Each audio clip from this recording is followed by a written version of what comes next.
everyone, I'm Tanya. And I'm Jason. And we're from the Board Game Nook. Today we're going to be talking to you about a game called Party Wanted. It's a dungeon crawl, deck building party game. Yes. That does include drinking, so... Optionally. So if you do drink, make sure that you do it safely. And there's also adult themes to this board game as well, so... You have been warned. Without further ado, here we go.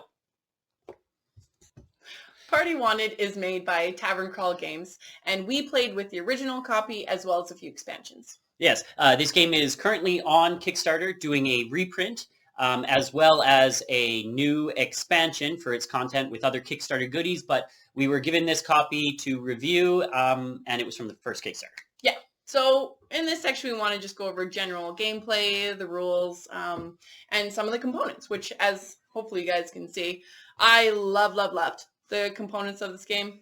What is this called? This mat thingy? The neoprene mat. The neoprene mat. Very, very nice. This is one of my favorite pieces of the game. And the cards themselves, the artwork is quite good. You're going to go over the rules, right? So yes. I don't have to... Okay, go ahead. So in Party Wanted, the game's sort of a conglomeration of three different aspects. Two of them are optional, and one is like the puzzle and base part of the game. In the game, there's a pyramid of chaos that your party of dungeoneers is trying to traverse and complete. Every round, you'll start by selecting which row of the pyramid you'd like to go into, and you'll flip over a card. So the first round, you'll go in the first level. Second round, you'll flip over another card. If you survive. If you survive. And then you'll follow the prompts on the card. Each card... There you go. Has three sections. It has a social section, an action section, and a drinking section.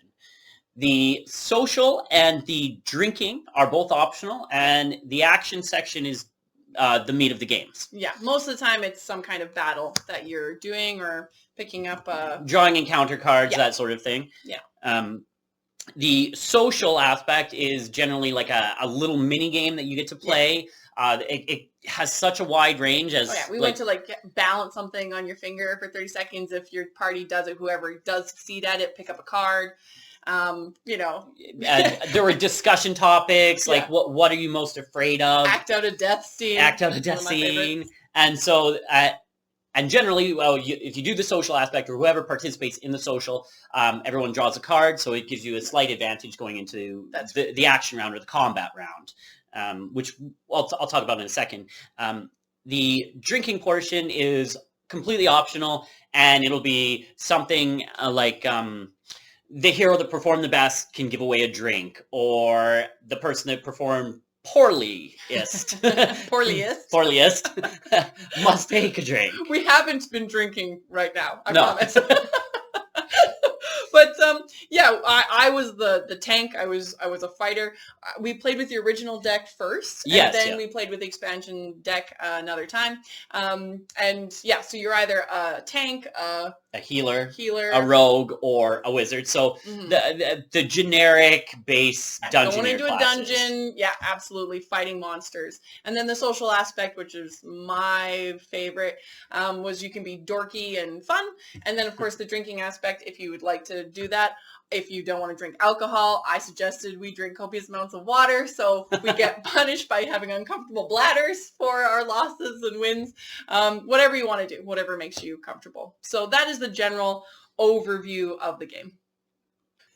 In this game, the original plays 1 to 4, and if you buy the expansions, it's 5 to 8.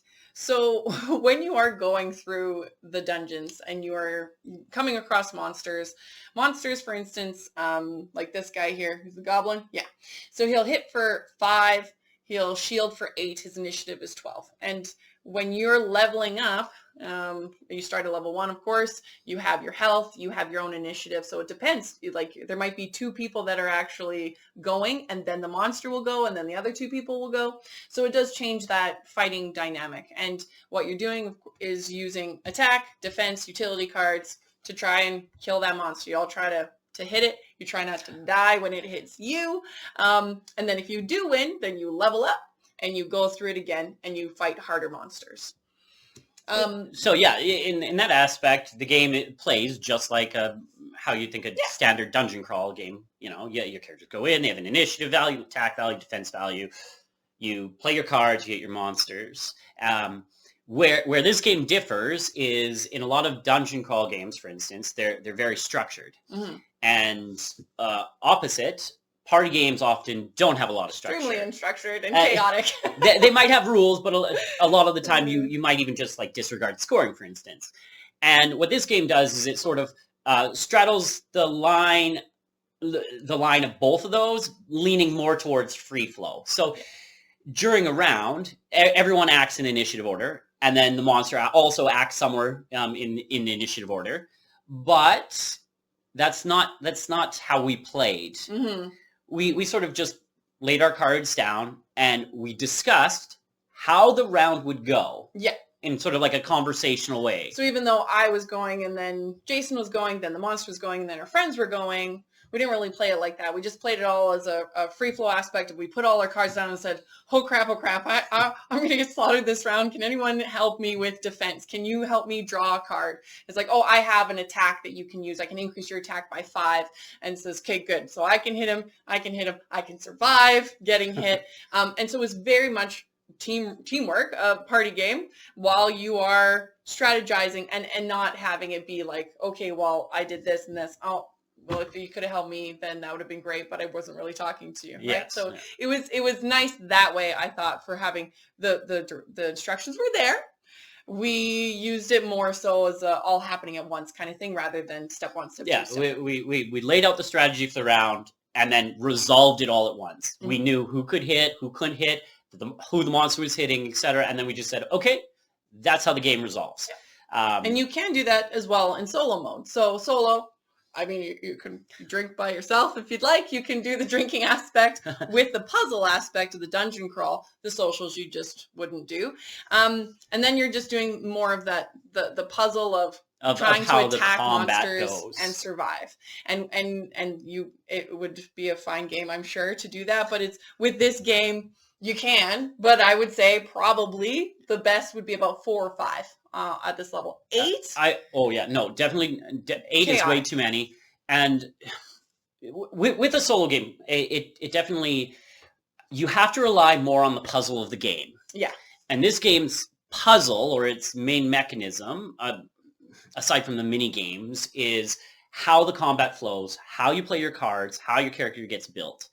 And from that aspect, solo wasn't, the puzzle wasn't necessarily very interesting, because you couldn't rely on teammates. You basically just had to play the cards out in front of you, and you didn't have much choice in what happened or how it was going to happen. Yeah. And you are deck building, but not a lot. There's not a lot of opportunities for you to get a weapon unless you're picking up a treasure or one particular card gives it to you throughout the game. So you don't have a lot of choice in buffing your character.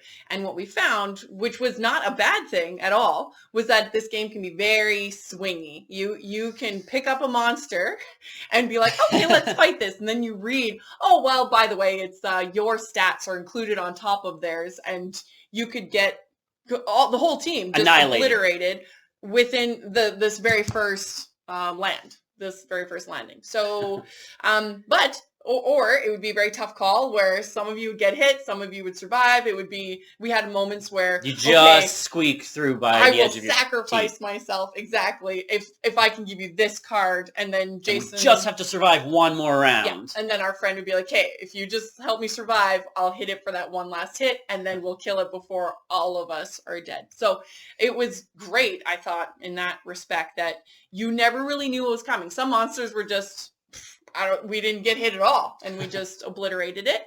And then with the others, especially as you level up, so do the monsters. You had to fight a little bit more. You did have to fight more, but you got better cards, and of course, like Tanya was saying, there is a build pool which contains a lot of cards, and you will not see them all. No. You might see 1 or 2 from your deck. Every time you level up, you get to include a utility card or a class card, but you're not going to see them all. And when it comes to the combats themselves, you can die very easily, or you can win very easily. Yeah. We won the whole game. We made it right up to level 4 and we won, but it was very close. Yeah. We also died at level 1 multiple times. Yeah. So. And it is wildly proportional to as you're going through this game and you're leveling up to 2, level 3, level 4, and you do have to strategize a little bit more and pay attention to the rules and what's on cards, you're also drinking a lot more. So, it works really nicely that way if you are drinking. Of course, it works really fun that way. We tried it both ways and it was great. Yeah, for sure. So now we're going to talk about expansions. Yes. So the game right now is on Kickstarter with its reprint, and a new expansion is coming for it. But there are already several expansions that we mentioned earlier that are available for the game. This is a good time to just quickly talk about replayability. Mm-hmm. So in the game, you're going through the lands, and each land has like a social game. Yeah. So you can imagine if you're doing the same like death scene multiple times, it could become monotonous or boring. Well, to combat that problem, the game comes with a pretty large amount of different lands that you can go to. And you're only playing through one card from here, one card from here, then you're playing a boss. So you're not going through them very fast, but if you're playing this game a decent amount of times, yeah, you'll definitely hit the same sociable, same drinking, same whatnot. Yes, it'll take quite a while. Plus, the characters also, they have their own build pool, like we talked about, and it'll take multiple gameplays to see all the cards. The one part that you might see right away is, in the base game at least, there's only a small number of monsters. Mm-hmm. So you're definitely going to see repeats, and quite quickly. And there's only 2 of each level of each boss. So there's 2 level 1 bosses, 2 level 2, all the way up to 4. So you will see repeat mega bosses if you play the game even twice, for the most part. Yep. So this is where the expansions come in. What do they add, and are they worthwhile? Well, yes. Okay. I'm going to just cut right in here because I'm too excited to talk about this. So we played with the original deck, and when you're going through your extra cards that you can buff up your character with, they're class cards, weapon cards, utility cards, but really they're just cards in the deck. It's a blockade, last attack, interference, pretty generic. Rage. And Tanya has the fighter deck in her hands, and they're generic cards, generic terms, things that you would see in any dungeon crawl everywhere. Now, the expansions I greatly enjoyed. So here's the adult version warning here. Okay. So when you buy the expansions, man, did they ramp up the adult puns, the adult humor, dirty senses of humor, which I greatly appreciate. This one that we played a few nights ago, you're playing with the dungeon dating simp. And so this guy's cards, when you're trying to upgrade, it's called Charmed, I'm sure. A meat cannon, which is just exactly what you think that would be. A skin loot, which I greatly appreciate this one. This is a skin loot from the Evil Dead face, which looks like it probably is. The Necronomicon. From the Necronomicon. Increasing a lot of attack values and everything like that. So the cards are, what you are doing. They're not super overpowered from the original version, but the humor and the adults happy times that come in from these challenges are fantastic. The puns are great. So we played Dungeons and Dragons before, and I usually play a druid, and so I definitely appreciated the Jennifer Love Druid expansion. This one also came. This one was less adult humor, more puns and what is it? Cult humor. Yeah, cult classics. Yeah, that sort of thing. It was very, very amusing. Yeah. Now, again, once you play with the decks a few times, it will no longer be as shocking or as funny, probably. Yeah. But if you're changing up the characters each time, it definitely adds to it ramped up the party value of it, where yes, you're still doing the dungeon crawler, you're still fighting monsters, but at the same time, you're naming something, not someone, that you wouldn't have sex with again. And it's just like, as you're drinking and you're using that card, several times, you have to come up with different things. It was fantastic. The laughs that happened, I greatly enjoyed. So expansions, did they add to making everything a little bit more, a little bit more bosses, more landing page, and more what else are they? Monsters. Yeah, more lands, more monsters, Absolutely. a couple new bosses, a few new treasures, more things. But then also they just ramped up the adult humor, which I thought was great. Final thoughts. What do you think? Well, I had a great time. My favorite part is probably the sociables. I would agree. Definitely the sociables for me as well. Yeah, we laughed and we cried, and then we laughed so hard that we cried. So that definitely was one of my favorite parts for sure. I think it satisfied both of our niches, I guess. I'm much more a social butterfly. Jason loves his stats. I like my stats and my puzzles, and traditionally party games aren't my favorite games to play, but the puzzle kept me engaged, and the sociable aspect, I mean, if you play with good friends, it's always a good time. And that is something I would say for this game, is that would I bring Party Wanted to a large drinking fest party house? No, probably not. It's not that kind of a game. Would I bring it to very close friends where you want to have a night where you're just having a good time, having a few drinks, chatting, conversing, goofing around, killing monsters, and you're not afraid to be a dork in front of them. That part I think is a little important, because you have to have people willing to engage with the sociable aspect. And that's for sure. I think that's your niche market, is definitely you want that combination of just having a fun night where you can be a little dorky, kill a few monsters, and not have to worry too much about strangers you've never met before, and you can just be yourself. Yeah, that's right. So yeah, this game for sure. I think if that sounds appealing to you, we definitely think you should check it out. It is available, like we said, retail. It's also available right now, currently on Kickstarter, April 28th, 2024. Roughly. And if you do, get the expansion. Definitely. So all right. Hopefully you enjoyed this review, and we enjoy making these for you. So we look forward to seeing you again. Absolutely. See you soon. Have a great day. Bye. Hi everyone, I'm Tanya from Board Game Nook. Please like and subscribe on Facebook or YouTube, or you can check out our website at boardgamenook.com. If you're in the Edmonton area, we run a board game rental store, so please check that out. Have a great day. Bye for now. So,